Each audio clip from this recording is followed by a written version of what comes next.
आप देख रहे हैं श्री हरि कृपा आश्रम चैनल। संस्थापक स्वामी श्री हरि चैतन्य पुरी जी महाराज।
त्वमेव मातास्य पिता त्वमेव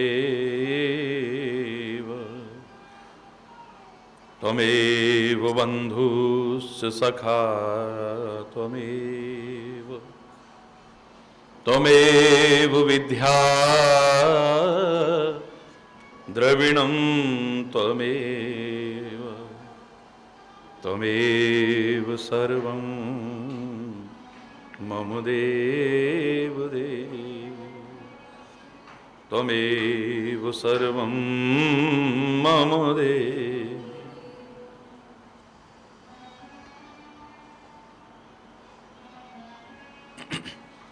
जय जय नारायण नारायण हरि हरि,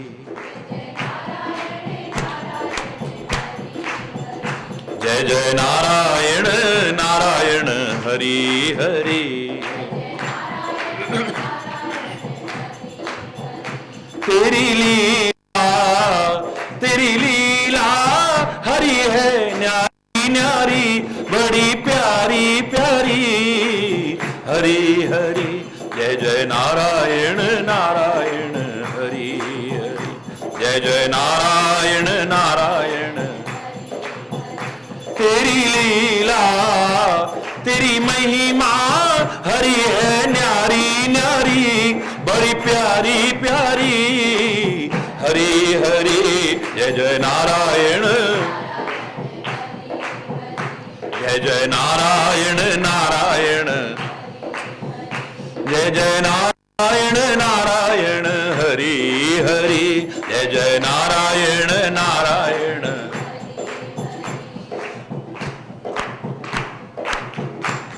हम आए शरण तिहारी हरि, हम आए शरण तिहारी हरि। अब राखो लाज हमारी हरि, अब राखो लाज हमारी हरि। हरि बोल। जय जय नारायण नारायण हरि हरि। तेरी लीला तेरी महिमा हरि है न्यारी न्यारी, बड़ी प्यारी प्यारी हरि हरि। जय जय नारायण नारायण,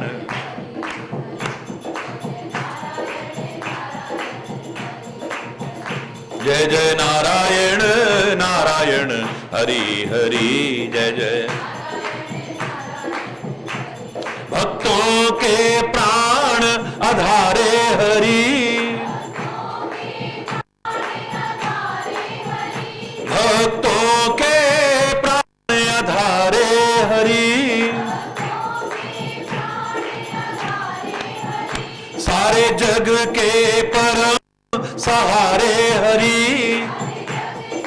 हरि बोल।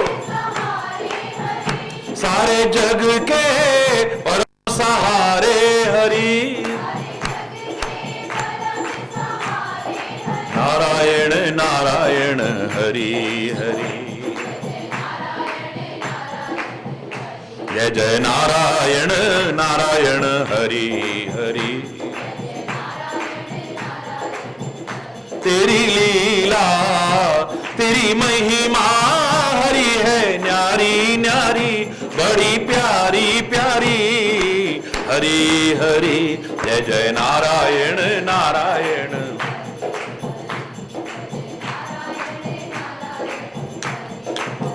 जय जय नारायण नारायण हरि हरि। जय जय नारायण। जय जय नारायण नारायण हरि हरि। जय जय नारायण हरि। जय जय नारायण नारायण हरि हरि।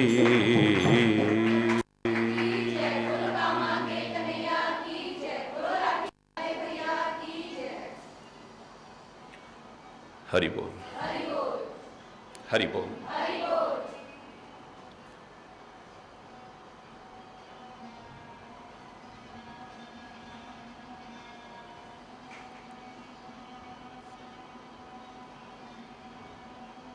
प्रकाश जहां आता है वहां अंधकार टिक नहीं सकता है, स्वतः ही नष्ट हो जाता है। हरि बोल।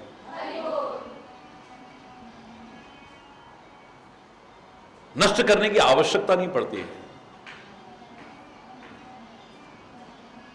और ऐसे ही जब व्यक्ति जागता है मोह नींद से सोया हुआ, ज्ञान का प्रकाश होता है तो अज्ञान टिक नहीं पाता है, भ्रम टिक नहीं पाता है, मोह और आसक्ति टिक नहीं पाती है, अपने आप ही नष्ट हो जाती है।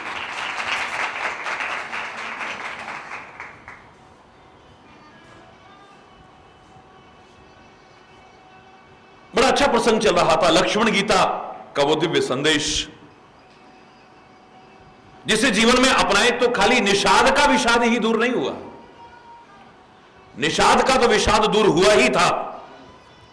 मैं कह रहा हूं कि जिसने अपनाया था या जो अपना रहा है या आगे भी अपनाएगा, उसका भी समस्त विषाद अपने आप ही दूर हो जाएगा। मोह निशा सब सोवनी हारा, देखे अपना अनेक प्रकारा, यही जग जामिनी जागहि जोगी, परमारथी प्रपंच वियोगी, जानिए तब ही जीव जग जागा, जब सब विषय विलास विरागा। बहुत विस्तृत व्याख्या हुई।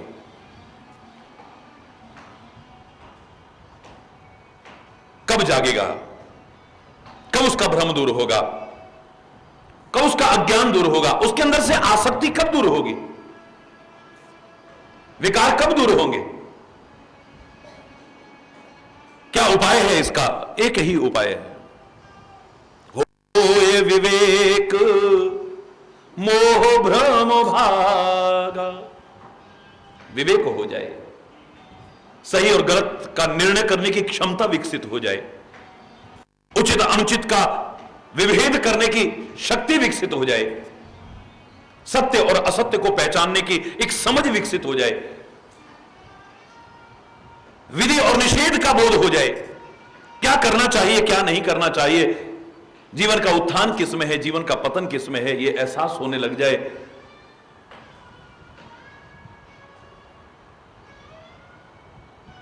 तो जितना ये अज्ञान मोह आसक्ति रूपी अंधकार था स्वतः ही नष्ट होना शुरू हो जाएगा। ये नष्ट करने की आवश्यकता नहीं पड़ेगी।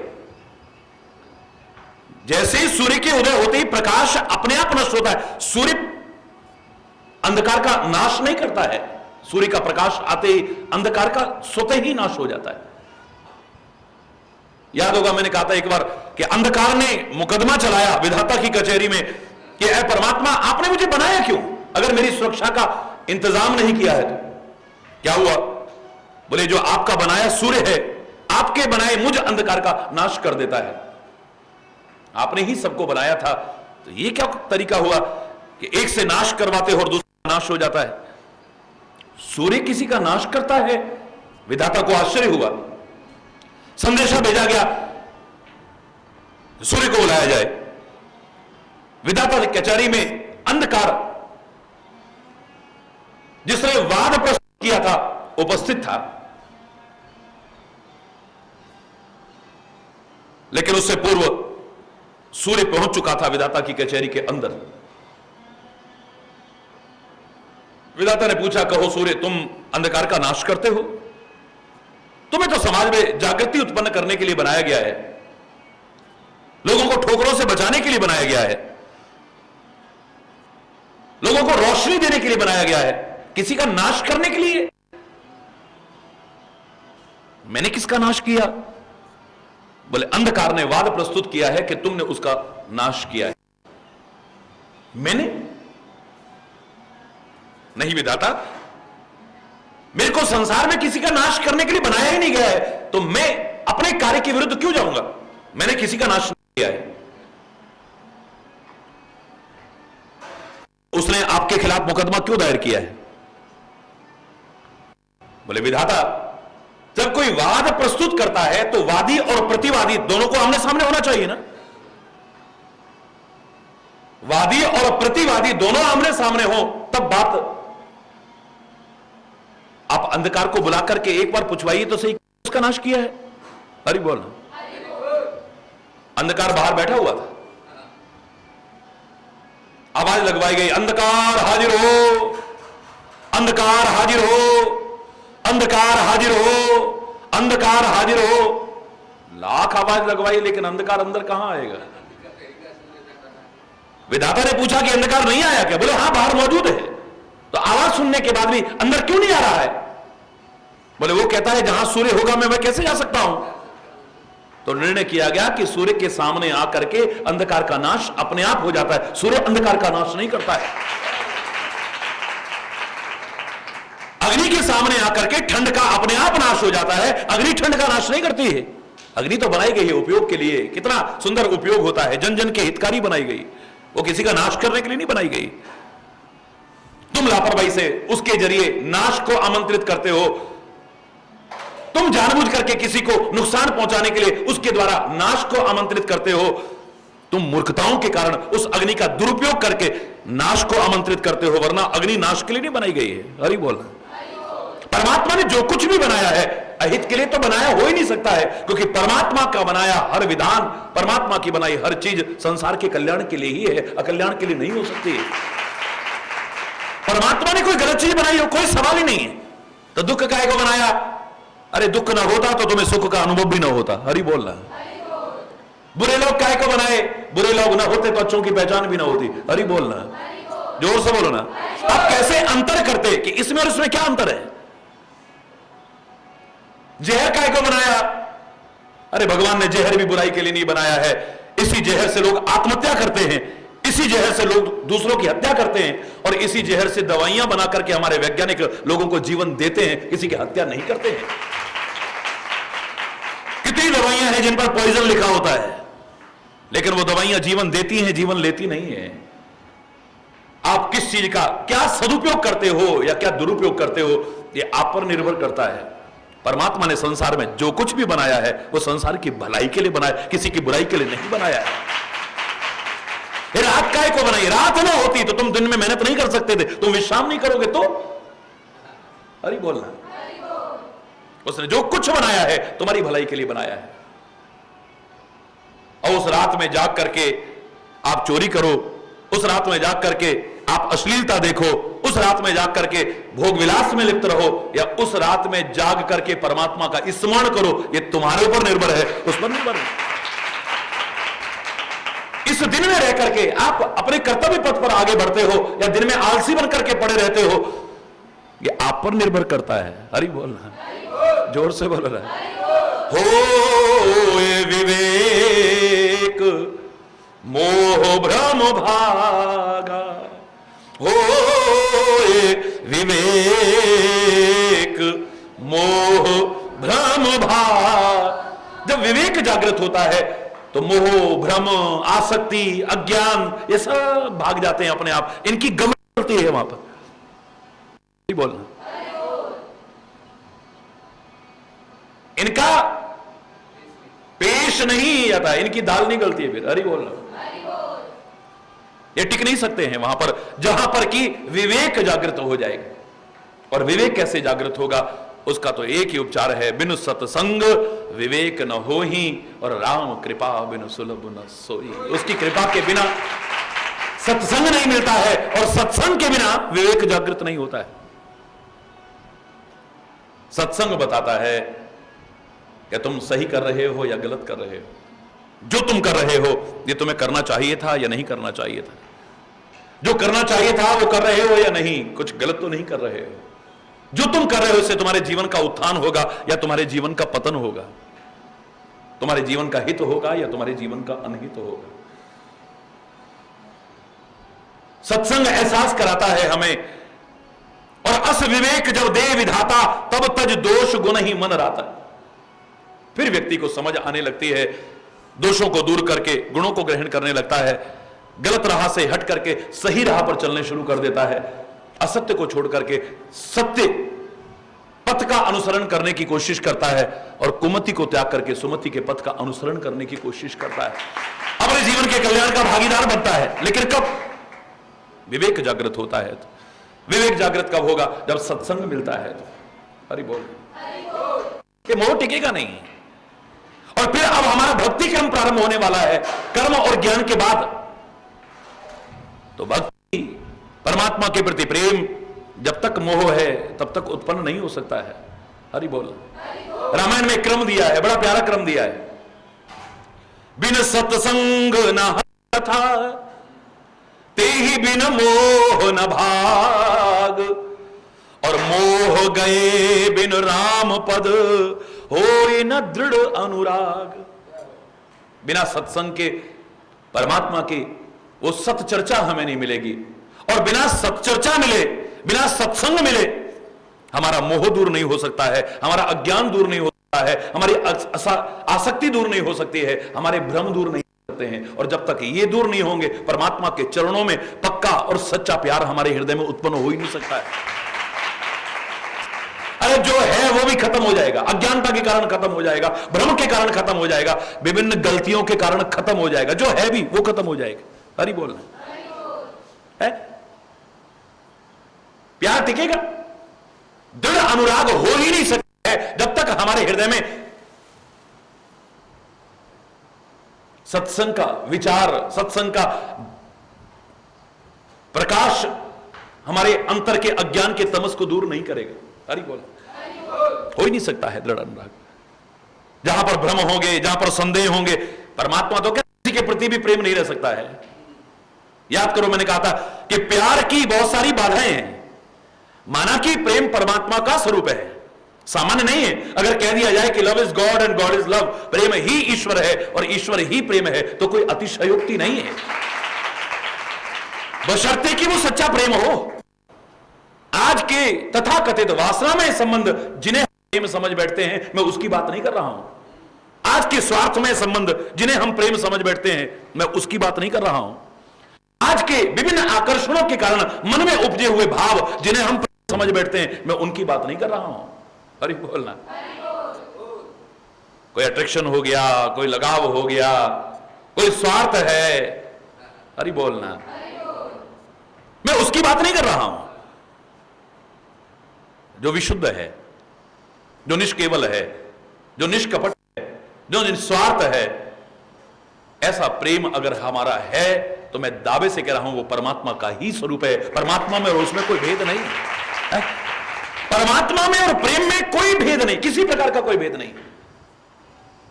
रामायण में तो मैंने आपको बताया था, कितने सारे उदाहरण मिलते हैं जहां कहीं एक स्वाभाविक प्यार उदय हुआ, आदमी को भ्रम हो गया ये सामने भगवान तो नहीं है कोई, ये जिसके प्रति स्वाभाविक। आज भाई भाई का प्यार नहीं है, पति पत्नी का प्यार नहीं है, मां बाप और बच्चों में प्यार नहीं है, समाज के विभिन्न वर्गों में और संबंधों में प्यार नहीं है। गले पड़े ढोल की तरह बजाए जा रहे हैं, निभाए जा रहे हैं जैसे तैसे रिश्ते अधिकांशता। और ऐसे में किसी को देख करके हमारे मन में जहां स्वार्थ ना हो, जहां हमारे मन में कोई वासना ना हो, जहां किसी प्रकार का कोई आकर्षण हमारे मन में ना हो, और फिर भी स्वाभाविक प्यार पैदा हो जाए, तो सामने परमात्मा या परमात्मा के निज जन के अलावा कोई हो नहीं सकता है दूसरा, और नहीं हो सकता है। महाराजा जनक ने इतना ही पूछा था कि हे मुनि विश्वामित्र, बताओ ये किसी मुनि के कुल के आभूषण हैं या राजाओं के कुल की भी पालना करने वाले हैं, ये परमात्मा तो नहीं? विश्वामित्र बोले, राजा जनक पहचान गया इनको? हरि बोलना, पहचान गया? विश्वामित्र ने कहा कि बताओ मैं कैसे ऐसा अंदाज आया? इशारे में पूछा। हरि बोलना। कहु नाथ सुंदर दो बालक, मुनि कुल तिलक कि नृप कुल पालक। हे स्वामी, हे मुनिराज, ये जो सुंदर बालक हैं दोनों, ये किसी मुनि के कुल के आभूषण हैं या नृप कुल पालक? एक तरफ कहा बालक हैं और एक तरफ कहा पालक हैं। बालक कभी पालक नहीं बन सकता है। अरे बोलना, पालक माने पालना करने वाला। बालक को तो स्वयं किसी पालक की आवश्यकता है जो उसकी पालना करे, और एक सामान्य व्यक्ति की तो क्या, कुछ लोगों की तो क्या, नृप कुल पालक, राजाओं के कुलों की भी पालना करने वाले तो नहीं है, और वो भगवान के अलावा तो कोई और हो ही नहीं सकता है। ये जो बालक हैं ये राजाओं के कुल की पालना करने वाले तो नहीं, यानी भगवान तो नहीं। क्यों लगा तुम्हें ऐसा? उत्तर यही आता है, सहज विराग रूप मन मोरा, थकित हो तचिम चंद चकोरा, इन्हीं विलोकत अति अनुरागा। इनको देखते ही मेरे मन में एक स्वाभाविक, थोड़ा बहुत नहीं, अति अनुराग उत्पन्न हो रहा है। और अति अनुराग, स्वाभाविक अनुराग भगवान या भगवान के किसी करीबी जन के अलावा किसी के प्रति हो नहीं सकता है। इसलिए मैं जानना चाह रहा हूं, किसी और के प्रति नहीं हो सकता है। परमात्मा या परमात्मा की निज जन के अलावा ऐसा हो ही नहीं सकता है। जब भी किसी के मन में स्वाभाविक प्यार हुआ, अनेक उदाहरण मैंने सुनाए हैं, उसके मन में संदेह हुआ कि ये भगवान है या कोई भगवान का बहुत करीबी तो नहीं है कोई। हरि बोलना। सुग्रीव ने भेजा, हनुमान जी जाओ, ये सामने जो दो नरसिंह जा रहे हैं क्षत्रिय वेश में, मुनि के वस्त्र धारण किए हुए, ये कौन है? बाली ने तो नहीं भेजा है इनको, जाओ मालूम करो। अगर इनके मन में कुछ कटुता हो तो मेरे को इशारे में बता देना, मैं इस पर्वत को छोड़ करके चला जाऊं, भाग जाऊं यहां से। हनुमान जी ने जाकर के जब परिचय किया है, तो मैं सारी कथा नहीं सुना रहा हूं, सार रूप में बता रहा हूं। इतना पूछते हैं कि को तुम श्यामल गौर शरीरा, तुम सांवले और गोरे शरीर वाले कौन हो? अगर किसी से कोई प्रश्न पूछे तो मर्यादा यह है कि सामने वाले को उत्तर तो देने दो। अरे बोल, को तुम श्यामल गौर शरीरा, इस सांवले और गोरे शरीर वाले तुम कौन हो? क्षत्रिय रूप फिरो बन वीरा, ए वन में क्षत्रिय रूप में वीरों की तरह घूमने वाले तुम कौन हो? बताओ ना जरा। उत्तर देने का मौका ही नहीं दे रहे हैं। अभी एक प्रश्न पूरा नहीं हुआ, दूसरा प्रश्न शुरू कर दिया है, उसका उत्तर आने नहीं दिया अभी। कि तुम तीन देव महको, तुम ब्रह्मा विष्णु महेश में से तो कोई नहीं हो गई। किसी से पूछ रहे हैं कि तुम कौन हो, वो कुछ बताए उससे पहले अगला प्रश्न डाल दिया, तुम ब्रह्मा विष्णु महेश में से तो कोई नहीं हो। अभी उत्तर देना ही था श्री राम ने कि अगला प्रश्न फिर कहते नर नारायण की तुम दो, तुम नर नारायण के अवतार तो नहीं हो गई। बड़ा विचित्र आदमी है भाई, प्रश्न पर प्रश्न किए जा रहा है, बोलने का तो मौका नहीं दे रहा है। को तुम श्यामल गौर शरीरा, क्षत्रिय रूप फिरो बनवीरा, कठिन भूमि कोमल पदगामी, कवन हेतु बन विचरे हो स्वामी। प्रश्न पूछने में कोई बुराई नहीं, लेकिन प्रश्न पूछने के बाद मर्यादा है कि सामने वाले को उत्तर तो देने दो। तुम आगे प्रश्न पर प्रश्न दागते जाओ, ये तो प्रश्न पूछने की मर्यादा नहीं हो सकती है। अभी भगवान श्री राम कुछ कहें उससे पहले ही कि तुम तीन देव महको, तुम तीनों देवताओं में से तो कोई नहीं हो, ब्रह्मा विष्णु महेश में से। भगवान राम कुछ कहें, फिर अगला प्रश्न है नर नारायण की तुम नर नारायण के अवतार तो नहीं हो गए। भगवान श्री राम फिर कुछ कहने लगे हैं, उससे पहले अगला प्रश्न फिर कर दिया है कि तुम अखिल भुवनपति लीन मनुज अवतार, भक्तों को आनंदित करने वाले, पृथ्वी का भार हरण करने वाले, धर्म की संस्थापना करने वाले अखिल भुवनपति परब्रह्म परमात्मा, तुम मानव रूप में अवतार लेकर के तो नहीं आए हो। मुझे बताओ जरा, कौन हो तुम? कौन हो? कौन हो तुम? कौन हो? बार बार यही प्रश्न आ रहा है, लेकिन निर्णय भी अपने आप करते जा रहे हैं, निर्णय भी अपने आप करते जा रहे हैं। वहां बोलने का मौका तो दो भाई। तुम्हें ऐसा क्यों लग रहा है उत्तर यही आता है हनुमान जी का, क्योंकि तुम्हें देख करके स्वाभाविक प्यार पैदा हो रहा है और भगवान के अलावा या भगवान के निज जन के अलावा किसी के प्रति हो नहीं सकता है कभी।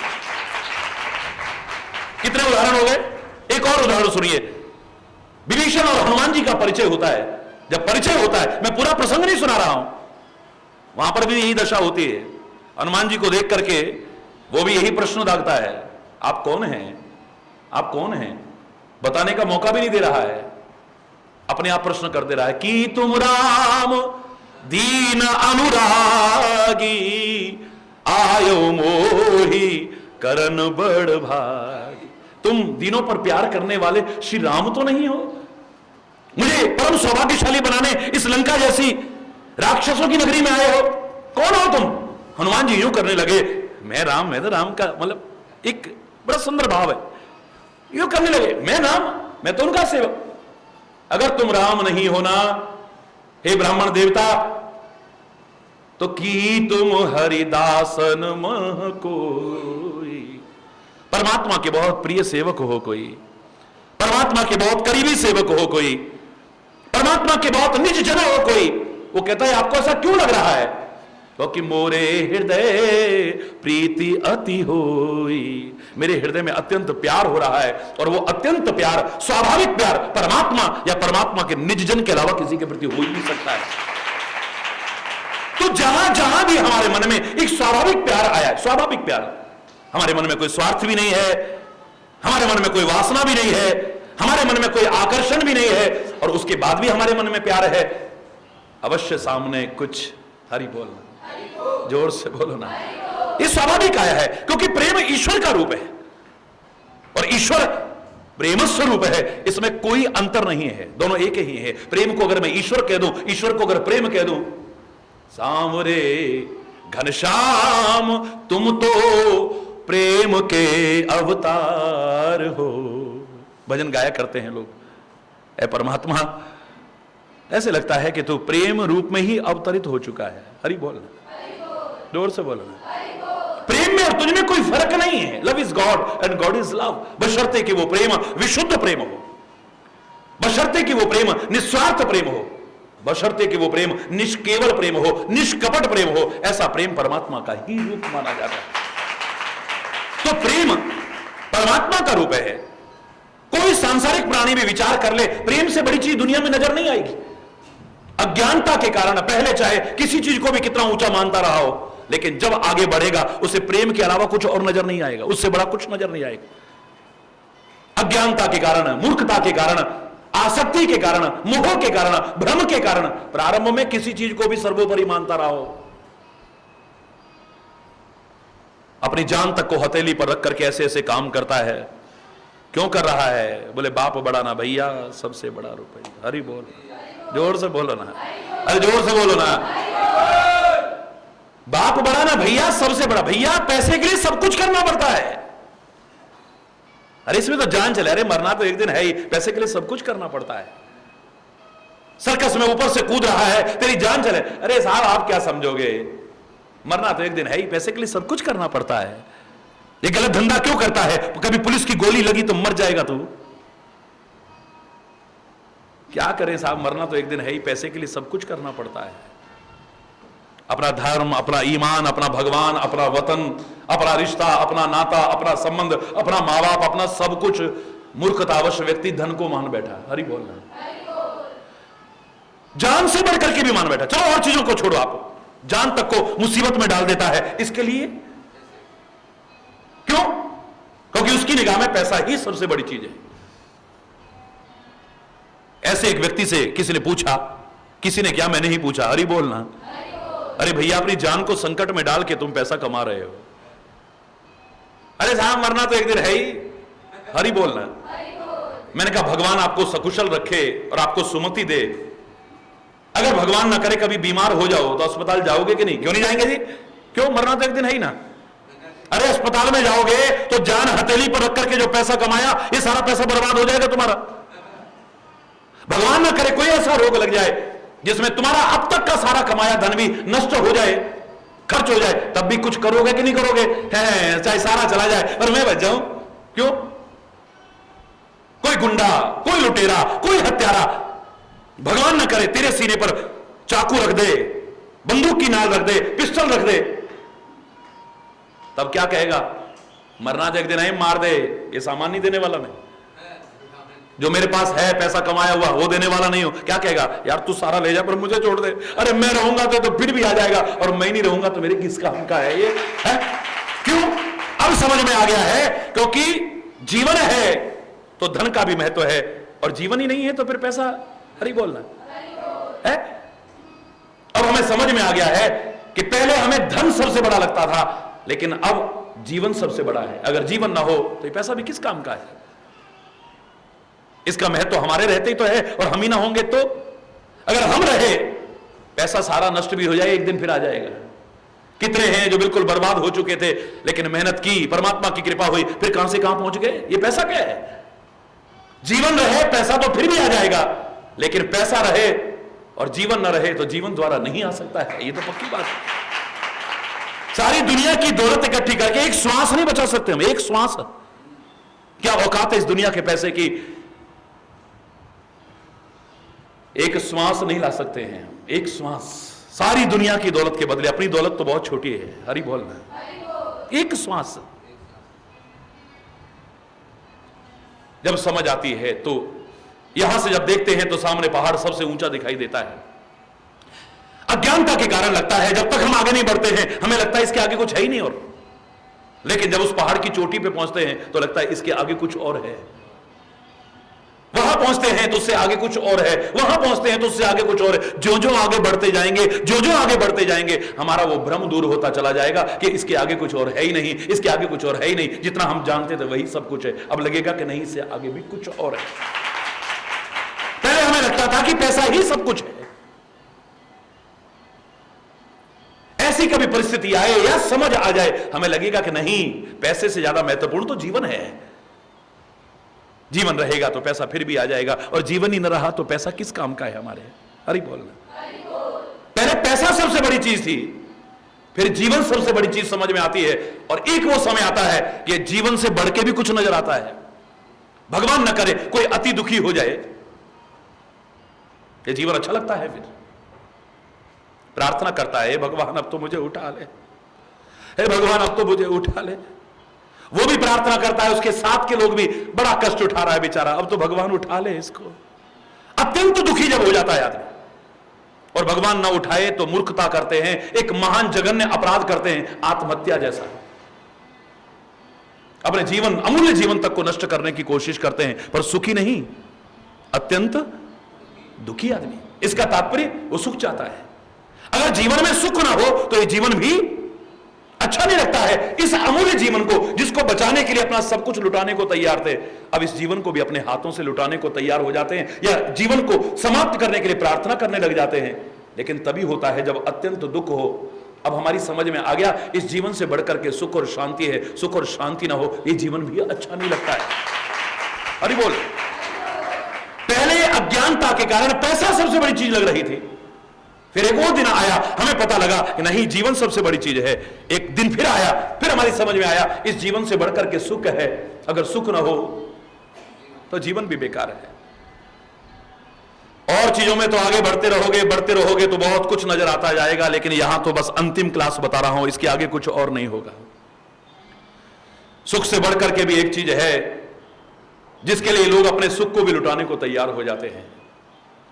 मालूम है कि इसमें सुख नहीं है, जहां हम चल रहे हैं यहां पर घोर दुख है, घोर विपदाएं हैं, घोर परेशानियां हैं, उलझने हैं, मुसीबतें हैं, लेकिन फिर भी आदमी स्वयं अपने हाथों से उन कष्टों को मोल लेने को तैयार हो जाता है।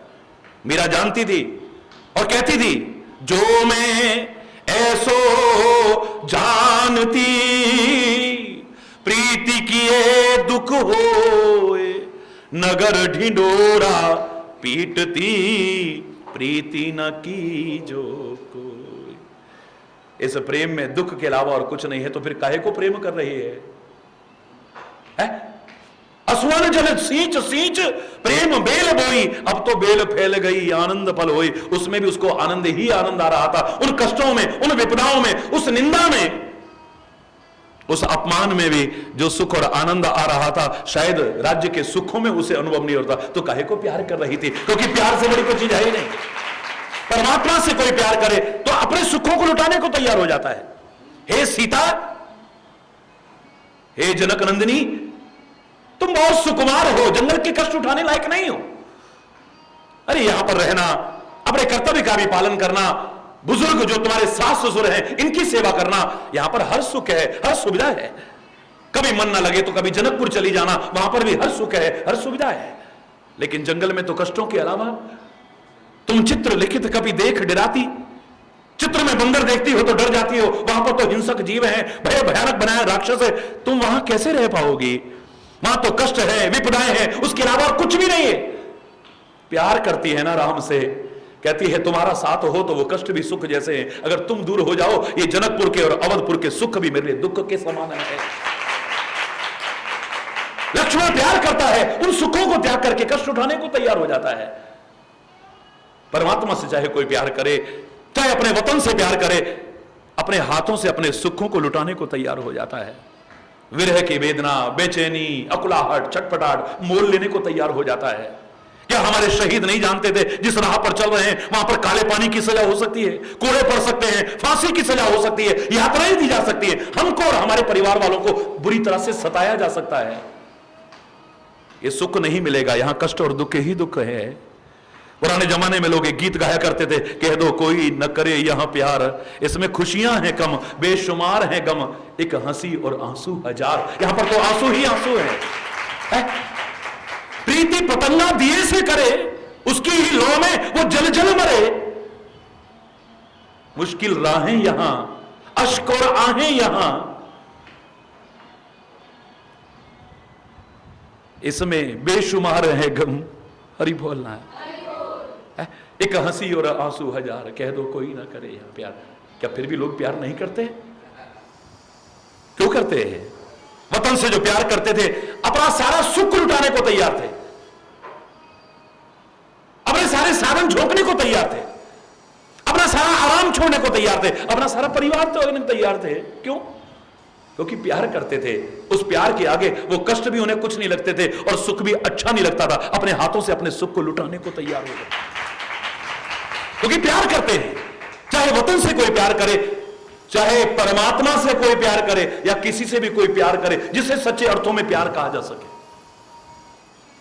सुख भी उसके सामने कुछ नहीं लगता है। अपने हाथों से विरह की वेदना, वो बेचैनी, वो अकुलाहट, वो छटपटाहट मोल लेने को आदमी तैयार हो जाता है। अगर मैं कह दूं कि प्यार से बढ़कर के दुनिया में कुछ नहीं, तो कोई अतिशयोक्ति नहीं है। जैसे परमात्मा से बड़ा कोई और नहीं है, ऐसे ही प्रेम से भी बड़ा कुछ, हरि बोलना। लेकिन वो सच्चा प्यार, वो सच्चा प्यार जब तक हमारा मोह दूर नहीं होगा, जब तक हमारी आसक्ति दूर नहीं होगी, हमारा अज्ञान जब तक दूर नहीं होगा, हमारे भ्रम जब तक दूर नहीं होंगे, वो सच्चा प्यार नहीं बन सकता है। और वो सच्चा प्यार दृढ़ नहीं रह पाएगा कभी। हरि बोलना। कितना प्यार करते थे लोग, और जो जो प्यार करते थे, जिनके मन में जरा सा भ्रम आया, जरा सा मोहग्रसित बुद्धि हुई, प्यार रहा उनका। मैंने प्यार के बारे में जब चर्चा की थी, मैंने आपसे कहा था प्यार की बहुत सारी प्रमुख बाधाएं भी हैं, और उन बाधाओं में सबसे पहली बाधा एक ही है, वो है शंका। जहां पर तुम्हारे मन में शंका आ गई, भ्रम आ गया, संदेह आ गया, मैं दावे से कह रहा हूं, प्यार कितना भी क्यों ना हो, किसी के प्रति भी क्यों ना हो, एक क्षण में नष्ट हो जाएगा, नहीं टिक सकता है तुम्हारा प्यार। पति पत्नी के मन में शंका आ गई, प्यार टिकेगा? हरि बोलना। पति पत्नी के मन में शंका आ गई, प्यार टिकेगा? भाई भाई के मन में शंका आ गई, तुम्हारा प्यार टिकेगा? मां बाप और बच्चों के मन में शंका आ गई, तुम्हारा प्यार टिकेगा? समाज के विभिन्न वर्गों में जहां हमारे मन में संदेह है, हमारा प्यार लाख जन्म कोशिश करते रहे तो भी टिक नहीं सकता है, समाप्त हो जाएगा। ये सबसे पहली और प्रमुख बाधा है, शंका तो, भ्रम तो, मोह। अरे गंगा के मन में कितना प्यार है परमात्मा के प्रति। रामायण के शब्दों में देखिए आप, उछल रही है अपने जन्मदाता के दर्शन करके। पद नख निरखी देव सरी हर्षी, केवट प्रसंग में पढ़िए जरा। भगवान के चरण नखों को देखा जब गंगा किनारे खड़े हुए हैं, हाँ ये तो मेरे पिताजी हैं, इन्हीं से तो पैदा हुई थी मैं, इन चरण नखों से ही तो। नख निर्गिता मुनि वंदिता त्रिलोक पावन सुरसरी, इन्हीं नखों से तो पैदा हुई थी। आज मेरे जन्मदाता के दर्शन हो रहे हैं। कहते गंगा जी में उछाल आने लगी है, बड़ी जोर जोर की। आनंद की उछाल आने लगी है, हरि बोलना, उछलने लगी है बड़ी आनंद विभोर होकर के। पद नख निरखी देव सरि हर्षी। पर तुलसी लिखता है सुनी प्रभु वचन मोहमति करशी। लेकिन जब प्रभु के वचन सुने मन में मोह पैदा हो गया है, अज्ञान पैदा हो गया है, भ्रम पैदा हो गया है। कहां गया वो आनंद, कहां गया वो उत्साह, कहां गई वो श्रद्धा, कहां गई वो आस्था, कहां गया वो प्यार, सब का सब खत्म हो गया है। शांत हो गई है गंगा जी एकदम से। क्यों? जी ही जग की तिहु पगमु तिथोरा। तीन पैर से कम में जिसने सारी सृष्टि को, सारे ब्रह्मांड को नाप करके दिखा दिया, तीसरा पैर रखने को जगह नहीं मिले, वो आज केवट को हाथ जोड़ रहा है, मेरे को गंगा पार कर दे, ये गंगा पार कर दे। और वो गंगा जो उनके चरणों से निकली है, अगर मुझसे कहते तो मैं वैसे ही पार करवा देती। ये मेरे भगवान नहीं हो सकते, ये मेरे भगवान नहीं हो सकते, ये मेरे भगवान नहीं हो सकते। सुनी प्रभु वचन मोहमति करशी। भगवान के वचनों को सुनकर के बुद्धि मोह में ग्रसित हो गई है। हरि बोलना। प्यार रहेगा, दृढ़ अनुराग रहेगा, सवाल ही नहीं है। लोग कहते हैं साकार भक्ति बड़ी सरल है, निराकार भक्ति बड़ी कठिन है। लेकिन मैं क्या करता हूं, निराकार भक्ति बड़ी सरल है। कोई हमारे मन में शंका आ ही नहीं सकती है। श्रद्धा हो गई तो हो गई। निर्गुण कौन देश को वासी, वो निर्गुण निराकार कहां का रहने वाला कौन है, उसके बारे में जब हमें कुछ पता ही नहीं है, हमारे मन में शंका कहां से आएगी। हरि बोलना। लेकिन साकार की जब हम लीलाएं देखते हैं, लीलाएं पढ़ते हैं, लीलाएं सुनते हैं, तो तरह तरह के भ्रम पैदा हो जाते हैं। ये भगवान कैसे हो सकता है, ये भगवान कैसे हो सकता है, ये भगवान कैसे हो सकता है, ये भगवान कैसे हो सकता है, ये भगवान कैसे हो सकता है। और ये मन में आते ही हमारा प्यार और भक्ति सारी की सारी खत्म हो जाती है। ये साकार भक्ति बड़ी कठिन है, ये मजाक नहीं है। हरि बोलना है। साकार भक्ति इतनी सरल नहीं है। अरे संसार के प्राणी के लिए तो क्या, सारी सृष्टि को पैदा करने वाला ब्रह्मा कहता है मेरी बुद्धि भ्रमित हो गई। भगवान को जब गाय चराते देखा है, गेंद लेकर के उछलते देखा है, विभिन्न प्रकार की क्रीड़ाएं करते देखा है, आया तो था दर्शन करने के लिए। मैंने कहा ये भगवान हो सकता है, ये भगवान हो ही नहीं सकता है, ये मेरा परमात्मा हो ही नहीं सकता है। लेकिन सारी दुनिया कह रही है चलो परीक्षा करके देखता हूं। ब्रह्मा परीक्षा कर रहा है। 1 वर्ष के लिए सारे गाय बछड़े ग्वाल सब बंद कर दिए हैं। लेकिन 1 वर्ष बाद आकर के देखा तो ब्रज में कोई प्रभाव नहीं पड़ रहा है। जितने ग्वाल बाल बछड़े गाय सारे बंद करे थे, दुबकाए थे, वो सारे के सारे यहां मौजूद हैं, वहां भी मौजूद हैं। तब आकर के भगवान के चरणों में गिरता है। कहां गया वो प्यार, कहां गई वो भक्ति, कहां गई वो श्रद्धा। 1 साल के लिए परीक्षा ले रहा ब्रह्मा, 1 वर्ष के लिए। संदेह आ गया है, भ्रम आ गया है, मोह ग्रसित हो गई है बुद्धि। हरि बोलना। जब ब्रह्मा जैसों की बुद्धि भ्रमित हो जाए तो तुम्हारी हो जाए तो कौन सी बड़ी बात है। हरि बोलना, जोर से बोलो ना। है ब्रह्मा जैसों की, ये भगवान कैसे हो सकता है, ये भगवान कैसे हो सकता है।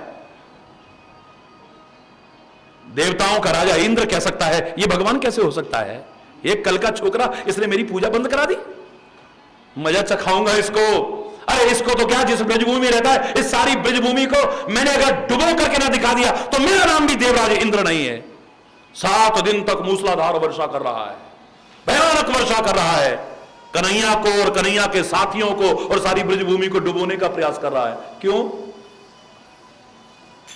लास्ट में, अंत में आकर के चाहे अपनी गलती का एहसास हुआ हो और आकर के भगवान के चरणों में अभिमान छोड़ करके क्षमा याचना की हो, लेकिन प्रारंभ में देवताओं के राजा इंद्र के द्वारा की हुई यह क्रिया भी बता रही है कि अच्छों की भगवान की लीला देख करके बुद्धि भ्रमित हो जाती है, तो संसार के प्राणी की हो जाए तो कौन सी बड़ी बात। देवराज इंद्र की बुद्धि भ्रमित हो सकती है भगवान को देखकर, यह भगवान कैसे हो सकता है। हरि बोलना। भगवान का इतना समीप रहने वाला, निकटतम रहने वाला उनका वाहन गरुड़, उसकी बुद्धि भ्रमित हो सकती है? नारद जी कह रहे हैं जाओ, भगवान नागपास में बंधे हुए हैं, जाकर के नागपास से विमुक्त करके आओ। भगवान को सेवा का अवसर मिला है, जाओ सेवा करो। बड़े उत्साह के साथ, बड़े प्यार और श्रद्धा के साथ, बड़ी आस्था और विश्वास के साथ सेवा करने गया। गरुड़ का आहार है सर्पों का, तो नागपास में बंधे भगवान को जब देखा है, असक्त और असहाय अवस्था में, असमर्थ अवस्था में, जाकर के सांपों को खाया। भगवान को बंधन में मुक्त किया, उनके चरणों में प्रणाम किया और अपने सौभाग्य समझता हुआ, सराहना करते हुए अपने भाग्य की जा रहा है। रास्ते में कहने लगा, यार मैं तो बिल्कुल धोखा खा गया। जिसका नाम लेकर के जन्म मरण के बंधन छूट जाए, जो शेषों की सैया पर शयन करता हो, वो साधारण से नागों के बंधन में आ गया। ये भगवान हो ही नहीं सकता है, ये भगवान हो ही नहीं सकता है, ये भगवान हो ही नहीं सकता है। जब ऐसों की बुद्धि भ्रमित हो गई, सारा प्यार, सारी भक्ति, सारा विश्वास, सारी श्रद्धा खत्म। एक क्षण नहीं लगा, एक क्षण नहीं लगा है। हरि बोल। भगवान शंकर की साक्षात ज्ञान स्वरूप परमात्मा शंकर की अर्धांगिनी शक्ति स्वरूपा मां सती, उसकी बुद्धि भ्रमित हो जाती है। ये भगवान है, वो निर्गुण, निराकार, अव्यक्त, अगोचर, अकथनीय ब्रह्म मानव बनकर के आएगा। मानव बन के आया तो जंगलों में भटकेगा, जंगलों में भटक रहा है तो नारी के विरह में इतना दीनहीन हो जाएगा। हे खगमृग, हे मधुकर श्रेणी, तुम देखी सीता, हे पशुओं, हे पक्षियों, हे नदियों, हे तालाबों, तुमने मेरी मृगनयनी सीता को देखा है? इतना दीनहीन। चलो इतने पर भी भगवान मान लेते हैं, क्योंकि भगवान शंकर कह रहे हैं। तो परमात्मा तो सर्वज्ञ है, अंतर्यामी है, घट घट की जानने वाला है। उसको यह पता नहीं कि मेरी सीता कहां है, जो जंगलों में भटकता फिर रहा है। ये भगवान नहीं हो सकता है, ये भगवान नहीं हो सकता है। अरे बोलना है, जोर से बोल रहा है। एक नहीं उदाहरण सुनाने लगूं तो सारा इसी में निकल जाएगा। एक जन्म नहीं, 27 कल्प में 27 बार भगवान राम के अवतार की बाल लीला का दर्शन कर चुका है कागभूषुंडी। और 28वीं बार जब गया है भगवान के दर्शन करने, तो भगवान ने कहा कि जैसे देखा उसको देखा, मेरा बड़ा प्रेमी भक्त है। पुआ खा रहे थे, बड़े प्यार से अपना प्रसाद उसकी तरफ फेंकते हैं। सूरदास तो कहता है, काग के भाग कहा कहिए, हरि हाथ सुन ले गए माखन रोटी। लेकिन यहां तो हरि अपने हाथ से दे रहे हैं, तो भी बुद्धि भ्रमित हो गई। जैसे ही झूठा पुआ मेरी तरफ फेंक रहा है, हरि बोल रहा, चलो भाग तब पूप दिखा वहीं। मैं भागने लगता हूं तो मेरे को पुआ देखे कहते आ आ आ आ आ आवत निकट तो हंसही प्रभु, भाजत रुदन कराई। मैं पास में जाता हूं तो मुस्कुराने लगते हैं, मुझे देख करके खुश हो जाते हैं। और मैं जब जाने लगता हूं तो वो रोने लगते हैं, जो योग और वियोग में समय सदैव अप्रभावित रहते हैं। कबहू योग वियोग न जाके, हरि बोलना। योग वियोग, हानि लाभ, यश अपयश, जन्म मृत्यु, अनुकूलता प्रतिकूलता, ये तो संसार के प्राणी को प्रभावित करती है। भगवान को मेरे आने पर खुश होना, मेरे जाने पर रोने लगना, और मैं जब जाऊं तो मुझे लालच है, ये पुआ मेरी तरफ फेंकना। ये भगवान नहीं हो सकता है, ये भगवान नहीं हो सकता है, ये भगवान नहीं हो सकता है। मेरी बुद्धि भ्रमित हो गई, वो कहता है, मेरी बुद्धि भ्रमित हो गई। ये भगवान कैसे हो सकता है, ये भगवान कैसे हो सकता है? भगवान की साकार लीलाएं देख करके, पढ़ करके अच्छों अच्छों की बुद्धि भ्रमित हो जाती है। लेकिन किसी जानकार के मुख से जब सुनते हैं तो सारे भ्रम दूर हो जाते हैं, निर्मूल हो जाते हैं। जानकार से सुन करके, अजानकार से नहीं। उसके बारे में भी अगर जानकार से जानोगे तब तुम्हारे भ्रम दूर हो सकते हैं, तब तुम्हारा मोह दूर हो सकता है, तब तुम्हारा अज्ञान दूर हो सकता है। अब भगवान कृष्ण के बारे में कोई जानना चाहे और पहुंच गया वहां पे, रास्ते में मिल गया दुर्योधन है, हम भगवान कृष्ण के भक्त हैं, तुम तो उनके रिश्तेदार हो, जरा उनके बारे में बताओ तो कुछ, हम उनकी लीलाएं सुनना चाहते। भगवान, अरे बोलना, जोर से बोलो ना, और जोर से बोलो ना। रास्ते में मिल गया दुर्योधन, रास्ते में मिल गया शकुनी, रास्ते में मिल गया दुशासन, हरि बोलना। पुत्र मोह में अंधा हो चुका, रास्ते में मिल गया धृतराष्ट्र, भगवान भगवान, हरि बोलना। सगी बुआ का बेटा शिशुपाल मिल गया, तुम तो उनकी सगी बुआ के बेटे हो, तुम तो बताओ ना जरा भगवान जी के बारे में। भगवान जी बड़े दरबार में जो 100 गालियां देने को तैयार हो, वो तुम्हारे मन में श्रद्धा पैदा करेगा। इस भ्रम में कभी जीने की कोशिश मत कीजिएगा। किसी जानकार के मुख से जब सुनेंगे तो, अब ऐसे लोगों के साथ मिल गए तो अब क्या करोगे? जो श्रद्धा रही सही है वो भी खत्म हो जाए तो कोई पता नहीं है। हरि बोलना। संयोग से टकरा जाए कंस भगवान, वो भी तो भगवान समझता है ना अपने आप को।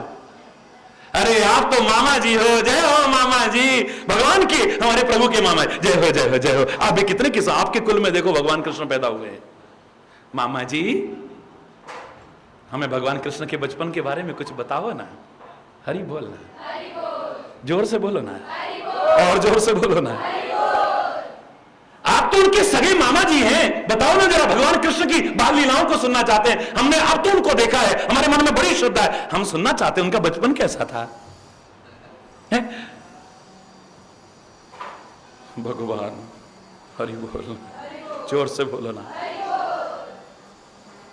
मामा का मतलब होता है अनंत मां का प्यार रखने वाला। मां मां, एक मां का नहीं, कितनी मां का प्यार रखने वाला, उसको मामा कहते थे। लेकिन रात दिन जो उनकी जान के पीछे हाथ धो करके पड़ा हो, वो कंस मामा भी तुम्हें कृष्ण की भक्ति को अग्रसर करेगा, इस भ्रम में मत जीने की कोशिश कीजिए।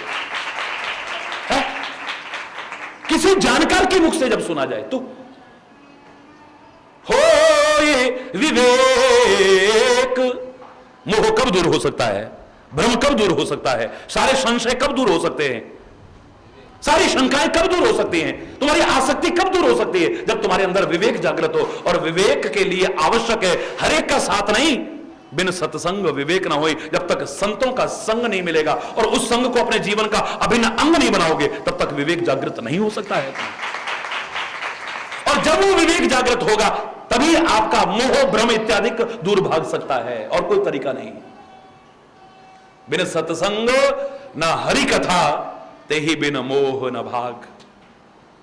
और मोह गए बिन राम पद, होए न दृढ़ अनुराग। अनुराग नहीं, दृढ़ अनुराग अगर चाहते हो तो पहले मोह दूर करना पड़ेगा, अज्ञान दूर करना पड़ेगा, आसक्ति दूर करनी पड़ेगी। बुल्ले रब दा की पाना, इत्थों पुटना ते इत्थे लाना। बस जो उधर तुम्हारा लगा हुआ था ध्यान, बस इधर करने की देर है। उधर जो आसक्ति लगी हुई थी, इधर करने की देर है। जो उधर मोह लगा हुआ था, उसे प्यार का रूप बनाने की देर है। भगवान हमसे दूर कहां है, एक क्षण नहीं लगेगा। ये अनुराग हमारे मन में उत्पन्न हो सकता है कर्म और ज्ञान के बाद। अब जो भक्ति पथ की ओर हम आगे बढ़ रहे हैं, भक्ति का समन्वय स्थापित करने की, जीवन के इन दो अध्यायों के साथ में एक अध्याय और जो जोड़ना चाहते हैं, जो हमारे जीवन को महान बना सकता है, दिव्य बना सकता है, उसमें यह बहुत आवश्यक है। होए विवेक, मोह भ्रम भागा। और जब ये मोह दूर हो जाएगा, तब रघुनाथ चरण अनुरागा।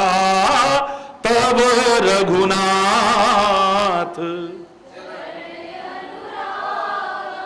जब तक अनुराग नहीं है तब तक राग रहेगा, द्वेष रहेगा, विकार रहेंगे, विरोध रहेगा, ये सारा कुछ रहेगा तब तक। है? राग द्वेष उल्लू सुखकारी। राग द्वेष रूपी उल्लू कब तक सुख पाएंगे, तब तक प्रफुल्लित होंगे, तब तक उनकी पेश चलेगी, जब तक प्रकाश नहीं हो रहा है। जहां ज्ञान का उदय हो जाएगा, वहां पर राग द्वेष रूपी उल्लुओं की गम नहीं चलने वाली है। हरि बोलना, हरि बोलना। जितने चोर हैं, काम क्रोध मद मत्सर चोर बड़े भारी, इन चोरों की भी गम तभी तक चलती है जब तक रात रहती है। जैसे ही रोशनी होती है, इन चोरों की भी गम दूर हो जाती है, इनकी पेश नहीं चलती है। ये सारे के सारे आलस्य भी तब तक रहता है जब तक अंधकार रहता है। हरि बोल, सब दूर हो जाएगा।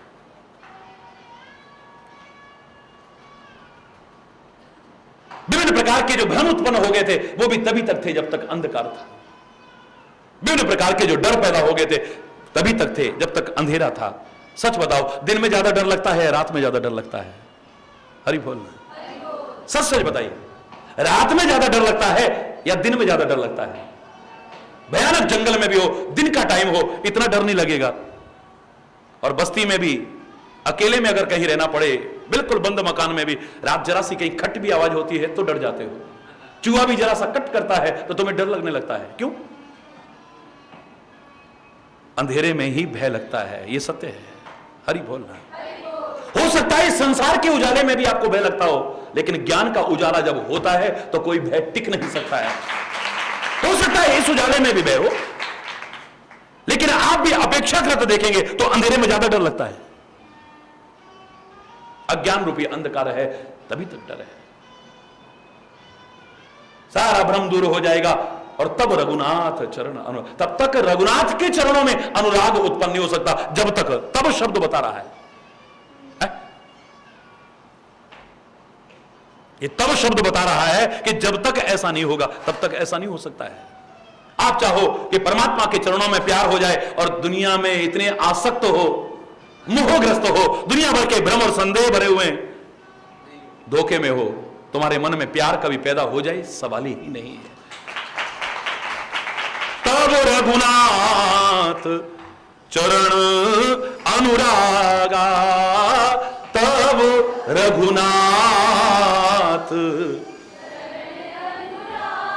तब श्री राम के चरणों में, यानी तब परमात्मा के चरणों में, यानी तब तुम्हारे इष्ट के चरणों में तुम्हारे मन में अनुराग पैदा होगा। और तुम अगर उसे पा सकते हो तो एक ही तरीका है, मिलही न रघुपति बिन अनुरागा। किए जोग जप तप मख जागा।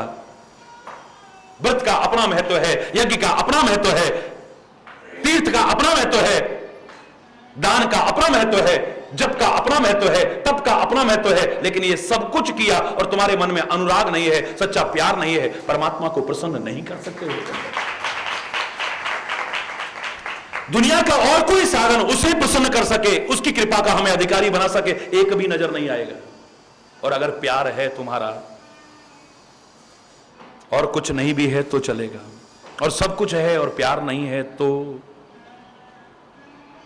भाव का भूखा हूं मैं और भाव ही बस सार है, भाव से मुझको भजे तो, प्रभु कह रहे हैं भव से बेड़ा पार है, भाव बिन सुनी पुकारों को कभी सुनता नहीं, भाव बिन सुनी पुकारों को कभी सुनता नहीं, और भाव की एक टेर भी करती मुझे लाचार। अन्न धन और वस्त्र भूषण कुछ न मुझको चाहिए, अन्न धन और वस्त्र भूषण कुछ न मुझको चाहिए, और भाव से एक पुष्प भी दे वो मुझे स्वीकार। भाव का भूखा हूं मैं और भाव ही, प्रबल प्रेम के पाले पढ़कर हरि को नियम बदलते देखा, उनका मान टल जाए पर भक्त का मान न टलते देखा। वो अगर वशीभूत है तो काय के वशीभूत है? एकमात्र प्रेम के वशीभूत है, और कोई चीज नहीं। दुनिया को वश में आप कर सकते हो, किसी को ताकत से वश में कर सकते हो, किसी को किसी चीज से वश में कर सकते हो, लेकिन मेरे परमात्मा को, मेरे सदगुरु को, मेरे संत को, जिनके वश में सब है, उसको भी वश में कर सकते हो तो प्रेम और भावनाओं के बल पर कर सकते हो, और किसी चीज के बल पर नहीं। और कोई ताकत नहीं है दुनिया की जो उसे वश में कर पाए। अरे बोलना, दुनिया की कोई ताकत नहीं है, दुनिया की कोई ताकत, कुछ न कर सको चलेगा। मैंने तो आपसे कहा था, भगवान कहते हैं पत्रम पुष्पम फलम तोयम यो में भक्त्या प्रक्षति। पत्र पुष्प फल फूल भी मुझे कोई अर्पित करता है, लेकिन भक्ति पूर्वक प्रेम पूर्वक देता है तो मैं उससे भी स्वीकार करता हूं। लेकिन प्रभु को स्वभाव को जानने के बाद मैं तो इससे 2 कदम आगे कहा करता हूं। पत्र पुष्प भी अगर तुम भेंट रख सकते नहीं, महंगाई का जमाना है, पत्र पुष्प भी अगर तुम भेंट रख सकते नहीं, काम नेकी का या कोई भी तो कर सकते नहीं। घबराओ मत, प्रेम के 2 आंसुओं से ही रिझा लेना उसे, आह की तासीर से अपना बना लेना उसे। अपने ऐमालों पे जब आंसू बहाओगे जो तुम, पहुंचेंगे आंसू तुम्हारे आके खुद राधे रमन। प्रेम तुम उससे करो, प्रेमी वो खुद बन जाएंगे, देखेंगे आंसू जो तेरे झट से दौड़े आएंगे। अरे देखेंगे आंसू जो तेरे झट से दौड़े आएंगे। प्रेम के आंसू एक बार बहा के देख तो सही, फिर देख। अरे बोलना, वो कृपा बरसाने को तैयार है, पर तू उसके प्रेम में और किसी दुखी को देख करके करुणा में आंसू बरसाने की कोशिश तो कर। बरसाने जाए बड़ा किस्मत वाला है, या जहां भी रहे बड़ा किस्मत वाला है, लेकिन अगर प्रेम के आंसू बरसाने आ गए हैं किसी दुखी को देख करके करुणा के आंसू बरसाने आ गए हैं, तो समझो तुम बरसाने आ गए हैं और वो कृपा बरसाने को तैयार है। सवाल ही नहीं है ना बरसाए, हरि बोल रहे हैं, वो कृपा बरसाने को तैयार है। वो तुम्हारा तुमसे दूर है कहां, लेकिन जैसा तुम अलग समझ बैठे हो तुम्हारा बनने को तैयार है। हरि में आप ही आप भुलाया, हरि में आप ही। हम कई बार दोषारोपण करते हैं, हे भगवान आप हमें भूल गए हो, हे गुरु महाराज आप हमें भूल गए हो, हे महाराज जी आप हमें भूल गए हो, हे परमात्मा तू हमें भूल गया है। कोई सवाल ही नहीं है, वो नहीं भूलता है। जिस दिन वो भूल जाएगा तो तुम्हारी क्या दशा होगी तुम्हें पता नहीं है। जब कभी अंतरात्मा से विचार करोगे, एक आवाज आएगी तुम्हें, एक आवाज आएगी, और वो आवाज यही होगी जो मैं तुम्हें बता रहा हूं। दिल से कह उठोगे, जब कभी सोचोगे हम नहीं भूले हैं, हम भूले हैं, वो नहीं भूला हमें। हरि में आप ही आप भुलाया, हरि में